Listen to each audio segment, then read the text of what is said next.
Syekh Akbar Syekh Basim Asy'ari di dalam muqaddimahnya. Ya. Bahkan PCNU pertama kali yang dibentuk di Jombang pada tahun 1928 itu mustasarnya Basim Asy'ari dengan Habib Muhsin kalau tidak salah, dan itu dibentuk di rumah beliau.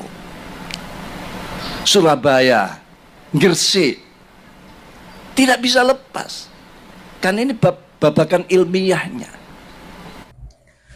Assalamualaikum warahmatullahi wabarakatuh.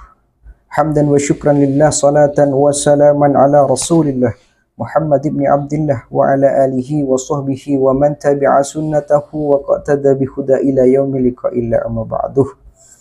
Ikhwatal iman yang dirahmati oleh Allah subhanahu wa ta'ala, di video kali ini mari kita simak bersama dawuh nasihat yang sangat luar biasa dari Kiai Haji Miftahul Akhyar tentang nasihat-nasihat kepada kita agar tidak selalu membesar-besarkan masalah di dalam nasab ini. Allah menganugerahi kita akal dan pikiran untuk berpikir. Manifestasi dari berpikir itulah menimbulkan argumen, pendapat, statement. Kita bebas berpendapat, berargumen apapun, itu bagus. Alangkah baiknya kalau kita berpikir dan merenung dulu ketika kita mengomentari sesuatu, statement seseorang, atau yang lainnya. Mari kita simak video nasihat-nasihat dari Kiai Haji Miftahul Akhyar. Semoga ini menjadi pencerahan bagi kita semua. Gaduhnya bab nasab antara dzurriyyah yang satu kelompok disebut Ba'alawi, yang satu kelompok disebut dzurriyyah Wali Songo, terutama ini.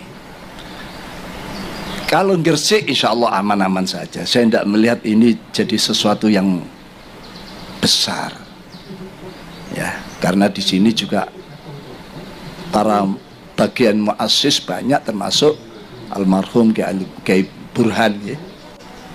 Ada putranya Kiai Khisni,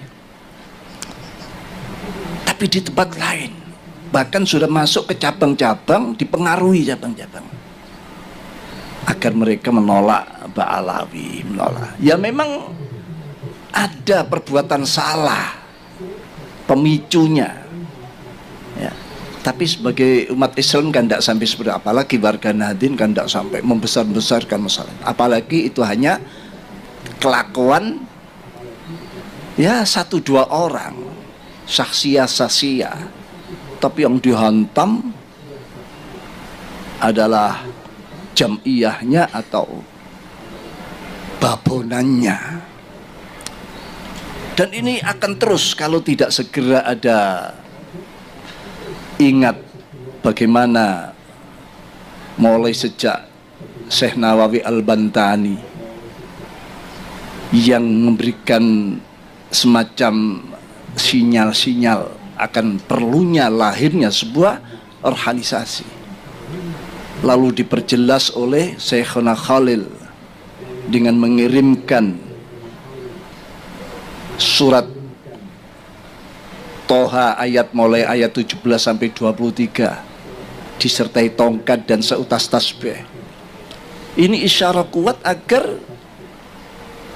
Syekh Al-Akbar Basim Asy'ari membentuk sebuah organisasi yang sakti mandraguna, yang seperti tongkatnya Nabiullah Musa alaihissalam. Sewaktu-waktu dibutuhkan dilempar, berubah menjadi ular naga yang membasmi kebatilan, bid'ah, khurafat, ya, ketidakjujuran, ya, ketidakseimbangan dan kehidupan. Kalau sudah dunia ini merata baik, sejahtera semua, ya, silakan menjadi tongkat kembali, ya. Nah ini bahkan bukan hanya silakan, para mustasyarin, para syuriyin Ya, para kiai-kiai kalau sepakat kamu sudah harus kembali waktunya menjadi tongkat. Jangan terus-terusan menjadi ular. Kalau sudah mereka beliau menyatakan waktunya kamu kembali, tugasmu sudah selesai, sudah tercapai. Ya tidak ada kata nanti besok, langsung sami'na wa ata'na yang ada. Itu dulu. Kalau sekarang kalau ada perintah begitu, nanti dulu. Ya. Maunya dia ingin jadi ular terus, tidak mau kembali menjadi tongkat. Jadi ngulo terus.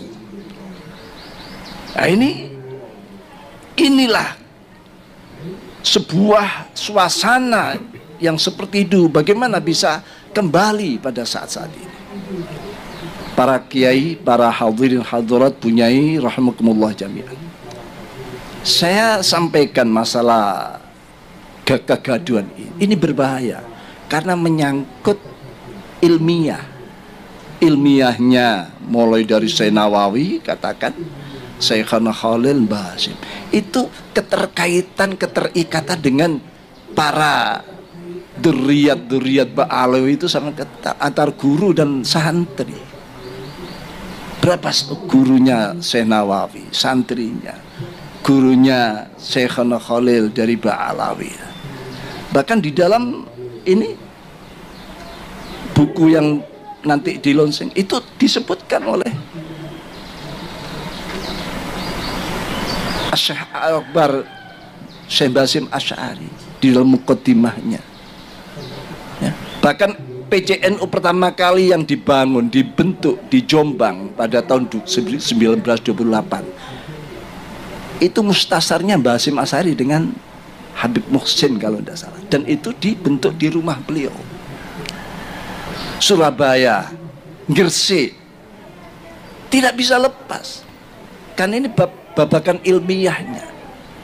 Lah, Nahdlatul Ulama memuliakan seseorang bukan karena nasab sebetulnya. Nasab itu hanya sebagai tanda, lambangnya, tapi keilmiahannya, keilmuannya, dan ketakwaannya itu. Ini sebetulnya. Jadi tidak membela sana, tidak membela sini sebetulnya. Siapa yang takwa? Siapa dzurriyyahnya Wali Songo? Wong saya ini juga termasuk bagian daripada Nusantara.